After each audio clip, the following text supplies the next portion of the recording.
Today we're learning what happens when an extremely dino-infested hostile environment gets cut off from the mainland, forcing it to become its own island, and like the horrible atrocities that take place. Leave a like on the video for more prehistoric stuff, subscribe to Extinct Zoo because they made the video, and let's get into it. Okay, the island turned normal animals into nightmares. This island, damn it. Have you ever noticed that there is something just a bit unsettling about islands? It almost seems that whenever you have a place in a movie or TV show where things are extremely messed up, that it's always an island. Especially if that messed upness has to do with nature. I mean, just take the hopefully fictional Skull Island as an example. A cozy place, home to a titanic gorilla, giant creepy crawlies, and a lot of other nightmares, usually prehistoric and of the dinosaur kind. Now, it is supposed to exist in the present, yet obviously it isn't really out there. But there is a very real place that is in some ways a lot like a real-life Skull Island. Obviously not really out there is a bold claim. We could call it undiscovered, not be closed-minded here, damn it. And that's Madagascar. But not the current one that likes to move it, but rather Madagascar of the past. Ooh. And this is kind of a vague comment, as Madagascar has been around for a while, to say the least, and has seen strange life emerge throughout its isolated history.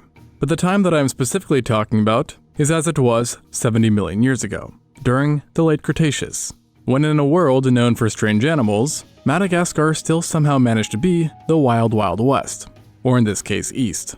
Now, typically when you take a place and then rewind the clock by tens of millions of years, the land or area starts to look a bit different.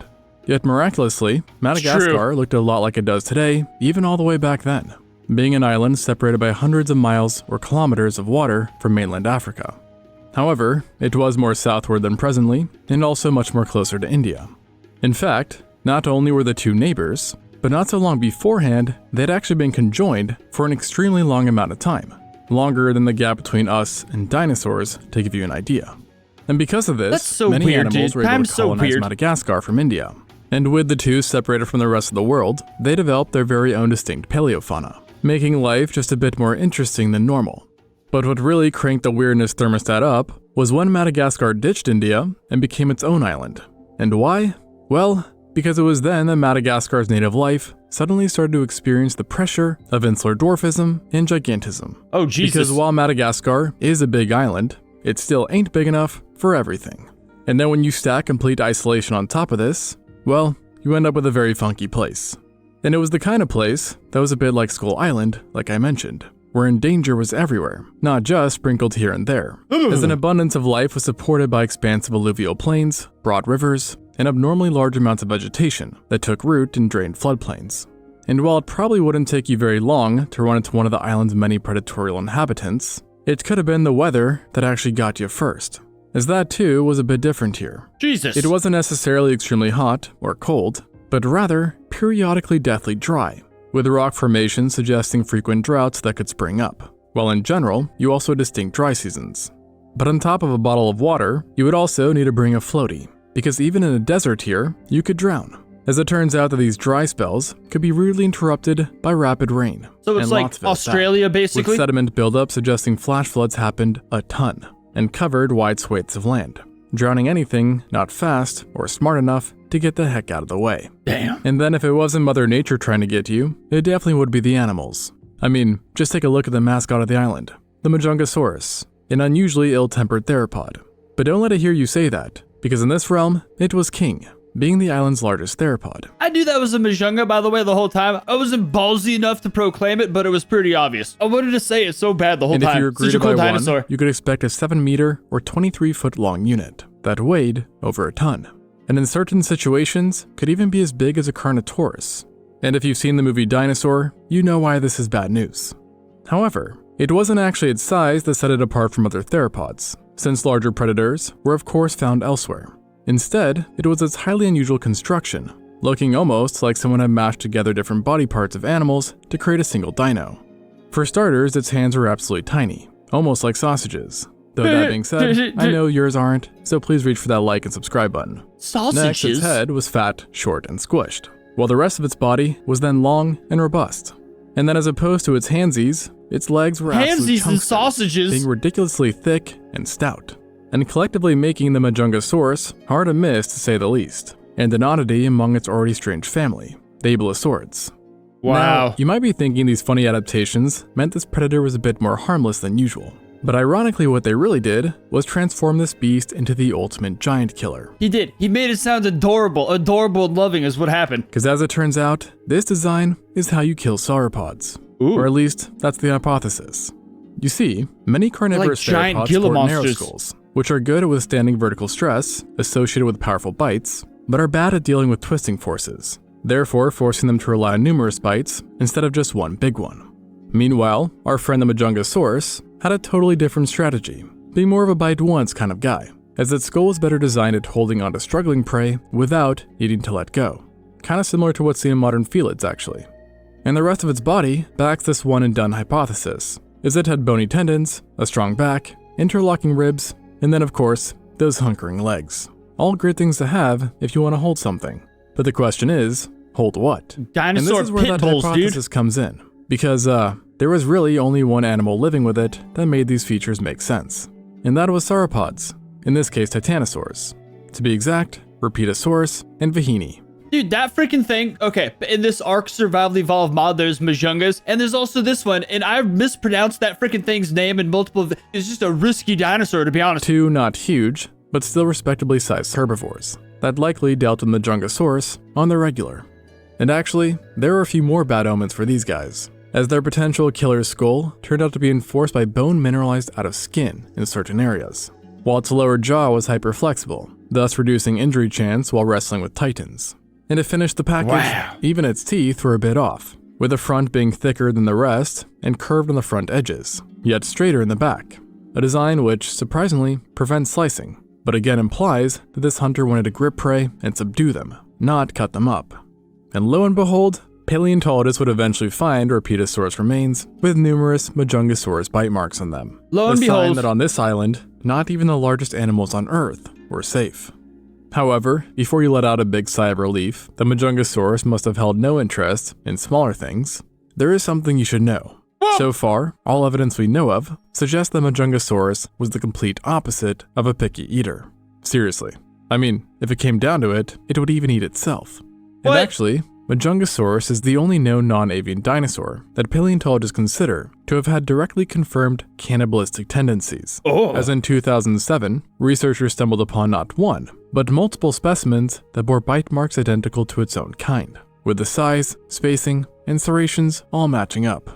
What's more is that the specimens range greatly in size and showed intensely deep bite marks, Are you sure it's because of cannibalistic traits though? Maybe they were just a dick, you know what I mean? indicating that their carcasses were fully defleshed, and meaning that these marks were definitely no love bites, if Damn. you get my drift. Ew. However, one mystery does remain behind these crime scenes, and that's if who made them are really killers or just scavengers. And in recent years, an explanation Look at put this fat forth is bastard. that they were likely similar to Komodo dragons, who when mauling a prey or carcass can get a bit too excited, leading to a really unfortunate individual sometimes getting caught up in the mosh pit, It's a good point. It's a really good point. At that point, meat is just meat, at least according to Majungasaurus. Direct quote, by the way. And beyond having to worry What? about their own, they also had to worry about getting injured, as when they did, an interesting thing would occur. Researchers noted that most specimens of Majungasaurus are perfectly fine, having basically no pathology, meaning injuries. All right, But okay. oddly, when one did have trauma, for example to the tail, then they usually had a lot more injuries as well, What? leading to the idea that in the Majungasaurus' environment, one injury could snowball into many over the course of a lifetime, making them highly susceptible to accidents. And this probably wasn't helped by their brains, which even for a theropod was extremely small. That almost makes no sense to me. One injury snowballs to multiple. Would it be just more likely they just had like more aggressive lifestyles, like they were put in harsher situations? And in particular, its flocculus was heavily reduced, a part Flocculus? of the brain that helps coordinate movements between the eyes and head. Oh. Meaning that unlike most theropods who looked around quickly to spot prey, this hunter had to come up with other means of meal detection. And overall, the brain's shape was actually closer to that of a crocodilian than a bird. However, where it was much closer to birds was in respiration, having possessed air sacs which could have allowed for flow through ventilation, which is a complicated but highly effective mode of breathing that likely did help make up for their lack of noggins. And if these guys don't really sound like your cup of tea, then I would strongly suggest staying away from any floodplain or tidal flats you'd spot, as these biomes were the preferred habitat, Those with look like most of their such fossils awesome coming from dinosaur such environments. areas. Unfortunately though, running away from your problems here would likely just land you into more trouble, as this island had effectively everything turned into monsters, Ew. not just the dinosaurs. as thanks to the island's isolation and reduced size, some creatures, typically limited by their presence, were able to finally take a breather and gain some ground, These little resulting buffaloes? in more than a few cases of island gigantism. And sadly for our friends with the phidiophobia out there, this extended to a snake, or a giant snake I should say, the Matsoia madagascariensis, or maybe more fittingly named Madagascariensis.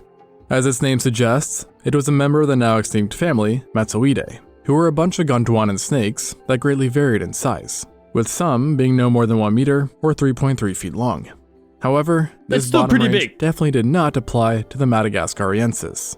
And on this island, with limited competition from other snakes and carnivorous dinosaurs, it absolutely swelled in size, with an Ugh. isolated fragment suggesting a length of 26 feet or 8 meters long. Jesus. And just in case, you need a visual for that, here is what a 26-footer looks like in real life. And at this size, snakes actually held, or at least tied, the Majungasaurus for being the largest predators on the island, at least from a length standpoint, and giving it basically free domain over most areas, where it would have staged ambushes on the misfortunate small dinosaur, mammal, or lizard. Now for better or worse, it wasn't a venomous snake, instead being a constrictor like boas and pythons. I'd way However, prefer for to be worse, venomous. It did have a much scarier way of consuming prey than most. You see, studies on its jaws found them to be quite primitive and very rigid. In other words, not well adapted for swallowing prey whole like boas and anacondas do. Oh no. Therefore, in order to get around this pesky little obstacle, it liked to use its powerful body muscles and insanely sharp teeth to simply bite and rip off edible chunks, Jesus eating Christ! its prey in a fashion similar to what's seen in certain eels. And worse news yet, this genus seems to have been basically fully terrestrial, whereas most of the large snakes of today are actually semi-aquatic. And then, there was even an additional Matsoidae that also preferred land over water, the Menarana, a much smaller, but still uncomfortably large snake that reached about 8 feet, or 2.4 meters long. That's still pretty terrible. Now, the aptitude for land of these large predators may give you the false impression that fresh water was actually your safest bet to hang around in prehistoric Madagascar. Yet honestly, nowhere would be a good resting spot in this deranged island. If yet Dude, another getting predator eaten alive would by a sway over snake like fresh that would be water. awful. Crocs.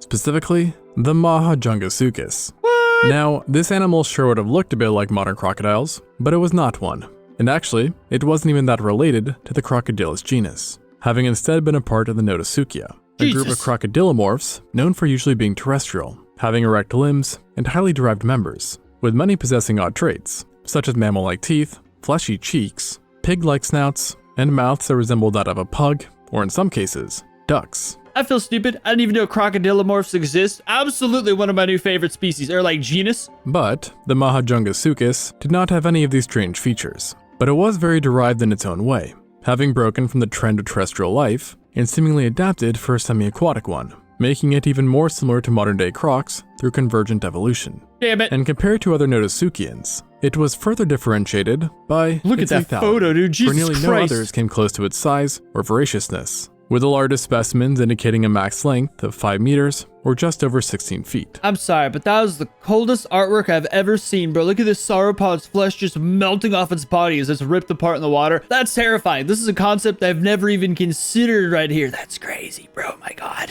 And they did so with highly compact, yet robust jaws that were filled with zyphodont teeth, Look at that meaning bitch. laterally compressed and serrated, which are features normally seen in large theropods, just to give you an idea of how much it would suck to be bitten by them. And to match their offense, Look at that. these hunters Ugh. also had impressive defense, sporting bony pits or osteoderms that were unusually deep, suggesting that in life, these plates would have been wide and thick, providing ample protection from run-ins with any dinosaurs or competitor. And this combination of offense and defense clearly worked, since fossil remains show that Mahajungasaurus was highly prevalent in the water systems, where it was joined by of course predatory fish, such as the so-called saber-toothed herring, Enceladus, and gars that were on par with the largest known ones of today. Oh my God, So it's beautiful. obviously, having these fish and reptilians around is not great news for any time travelers on the island. However, not all crocs would be out to get you, for What? it was also here that you'd actually find not only a friendly croc, but an absolutely adorable one too, No the way. Simasaurus. What? In short, this crocodilomorph is what you'd get if you mix a small croc and a pug together. It's Doug. It's Titanus Doug from Godzilla. Godzilla vs. Kong, I guess, in Godzilla X Kong too. But it's Doug perfectly. What the hell? Resulting in a short, compact body that was quite stout like a bulldog. No way did that exist. While its face resembled that of a pug too, being ridiculously short and looking like it got squished. It was also closer to being a pug in size than most other animals, with adults not even reaching lengths greater than 0.75 meters or 2.5 feet. No way. Yet, it was not its mini size or cuteness that ultimately drew paleontologists in, but rather its very strange teeth, Little as hands. they were shaped like a maple leaf. Little hands A reaching design down. Not really great for cutting or processing meat, but pretty darn good for shearing leaves. And of all the living animals on Earth today, its closest twin when it comes to dentition is the herbivorous iguana, adding some indirect support that Simosuchus had a taste for leaves. Additionally, its odd smushed face makes it even less likely that it was out there causing terror in Madagascar. And for now, the majority of researchers consider it to have been a vegetarian, while a small handful maintain that it was omnivorous at most. Whatever was the case though, this was one face I wouldn't have minded seeing in Cretaceous Madagascar. Wow. And it would also be pretty easy to spot them from a distance, because besides their odd appearance, they also had a strange way of getting around. This is like as the they next thing were, we like should most bring back. Notosuchians, covered in armor, which in their case was arranged in a highly inflexible manner, and thus restricting movement, and forcing them to run in a funny, not so efficient style. However, Simosuchus may have had one trick up its sleeve to offset this clunkiness, and that was burrowing. Now, it's not confirmed, but some researchers claim that his funny-looking face may have acted as some sort of biological shovel, allowing it to burrow and hide from various threats, plus dig for food. Sadly though, despite this possible, incredibly powerful tool, I still worry that this cute exception to Madagascar was still a regular target for predators, especially since it wasn't just giant cannibals, crocs, and snakes lurking around. There were also plenty of smaller killers too, one of which was something you don't typically expect to be scary. That's what I was thinking. It's like the capybara of that freaking ecosystem. Like, that dude is food. I'll bet they grow up real quick and breed in large numbers, and there's sufficient food for them everywhere, even if there's a drought, because they eat vegetation, which I suppose would still suffer, but I'm sure they work something out. That sucker was food right there. Frog, the Beelzebufo. Now, frogs are generally not the most interesting of extinct animals, but I assure you, Beelzebufo very much was. I mean, there's a reason it's been given the nickname the Frog from Hell. And part of that reason is because it was an absolute chunkster, with original estimates painting adults to be more than 10 pounds or 4.5 kilos. So funny. That's why I was nicknamed the Frog from Hell. Part of that was because it was fat as hell. I thought it was because it had like the horns and it ate everything. I don't think it was from hell because it was fat, but... And measuring 42.5 centimeters or 16.7 inches across. This is what pisses me off. We as a society always think these frogs are so much bigger because these freaking like Nat Geo videos and like Ark Survival Evolved, they're smaller than a cat. Like, they could still swallow a cat, I'm sure, but cats aren't that big. Making it more comparable to My dog could kill that thing. small dogs than other frogs. Additionally, this gave it the crown as the biggest frog ever discovered, and about 30% larger than the largest frog on the planet today. Those the things Goliath have frog. human asses. Now I will say, in more recent times, these original estimates have been criticized and a more conservative number has been put forth, suggesting a real length of around 9.1 inches or 23.2 centimeters. Oh wait, no, I'm stupid. I now see it's the image and then they made it bigger. Okay, I'm an idiot, but had it have been the size that it looked next to right there, Which is similar to an African bullfrog. But here's the peculiar thing. Even if this was the case, it doesn't change the fact that the largest known specimens still have unsutured skulls, a sign that they weren't even done growing, leading some paleontologists to assert that monstrous individuals are out there, just waiting to be found. Jesus. And trust me, it wouldn't have just been their plumpness that would have shocked you, as if you got too close to one, you'd also find out about their more, insidious traits, including a gargantuan mouth. You see, all frogs have relatively flexible, wide mouths. Yet Beelzebufo, he took it to a whole nother level. What a So much whore. so that given their already unusual sizes, they might have even been able to prey on the once rulers of Earth, dinosaurs. At least small ones like baby theropods and sauropods. And such a voracious appetite was further reflected by their actual bite, as despite being many times smaller than humans, Beelzebufo could actually muster up a stronger bite force, with reconstructions estimating forces as high as 2,200 newtons, which is 70 times more powerful than the bites seen in modern large frogs. Damn. And just to really put this into perspective, What the hell? most humans don't even crack 500, What am I putting looking the at? Beelzebufo more on par with literal wolves and female tigers. And just when it seemed they couldn't get any meaner, it turns out that this frog also sported devilish horns, and a row of plate-like armor which ran down its back, which That's all led to crazy. the assumption that it truly was designed to be anti-dinosaur. So yeah, even the frogs in Madagascar were best to be avoided. And between them and every other monstrosity I mentioned, you'd expect that survival here was quite hard. And ultimately it was, which is why it's quite surprising that it's also here that an unlikely group who typically lived in the shadows were thriving. Mammals. And not only were they thriving, our ancient ancestors seem to have dipped all their feet into that good old insular gigantism. It's because when we think of like mammals, we're like, oh, what cute little muskrats survived the dinosaur. They're not cute as hell. It's monsters like this that would absolutely eat and carry away a human baby. Like, it's like, yeah, in the end, it does kind of make sense why they would survive this kind of stuff. Because of the 3 genera known to the island, those being the Adelatherium, Levonofi, and Ventana, 2 were literally among the top 5 largest Mesozoic mammals that we know of. But I wouldn't hold your breath, because they still were quite small by today's standards, and the largest of the bunch, Ventana, was only 19 pounds, or 8.7 kilos. These bastards which is, were food. coincidentally, the same size as the largest mammalian carnivore in Madagascar today, the fossa. Oh. But Ventana was no predator, sporting teeth designed for herbivorous lifestyle, Those are finger biters right there, bro. consisting of roots, seeds, twigs, and nut-like fruits.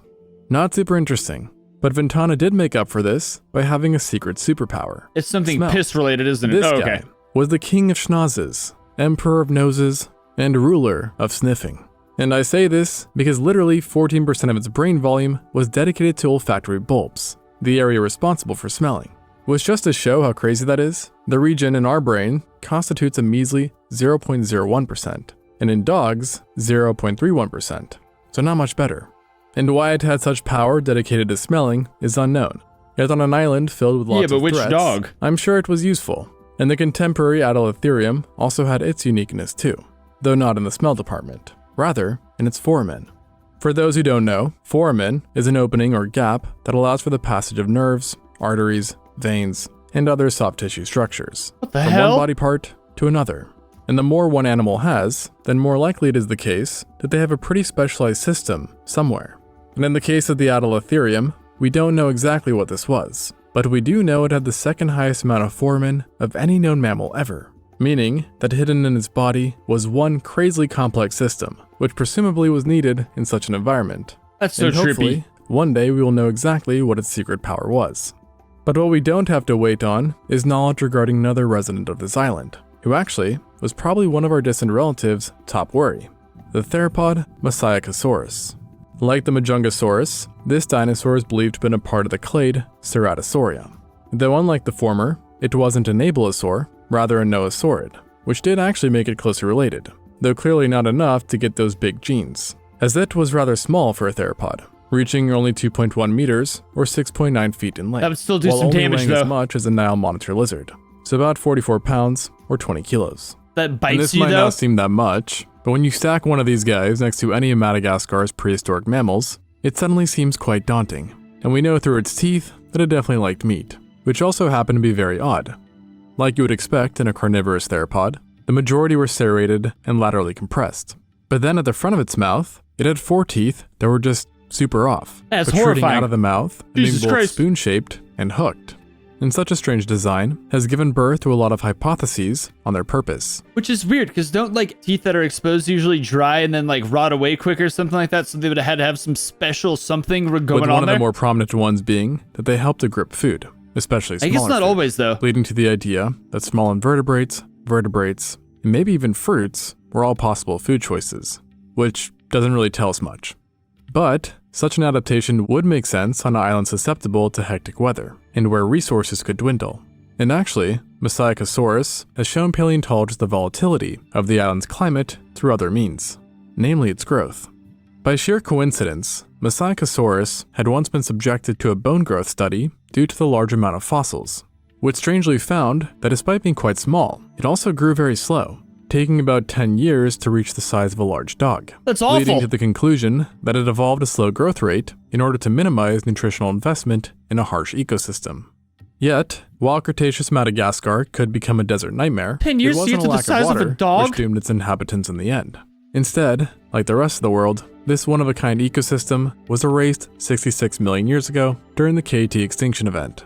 And despite being far from the impact site, plus being walled off by mainland Africa, we know for a fact that things got really bad there on that day, as none of the mammals on the island today have lineages that date back to the Mesozoic, heavily implying that the entire island got a factory reset. Damn. And who knows, maybe that was for the best. Yeah. Thanks for watching, and until next time, on Extinct Zoo. It is sad we lost that one adorable little thing that would have been domesticatable. Like, that is a damn shame we lost that thing for sure. That actually makes the whole thing kind of depressing. We could have still had those in a sense. If the island was obliterated, that means like there's no chance of bringing them back either. Those people who just brought back that like imposter direwolf. So I guess we're just screwed. Pretty sweet video though. What happens when an extremely hostile ecosystem gets cut off from the mainland and many things on that island just turn evil as hell? I guess just like fit for survival. But if you're the food, it's pretty evil. That freaking snake just taking bites out of stuff because it can't handle swallowing things whole is horrifying, bro. That'd be so much worse than getting swallowed by a freaking titanoboa. Absolutely. But yes, leave a like, subscribe for more random prehistoric stuff. Subscribe to Extinct Zoo because this channel's obviously awesome, and I'll see you next time.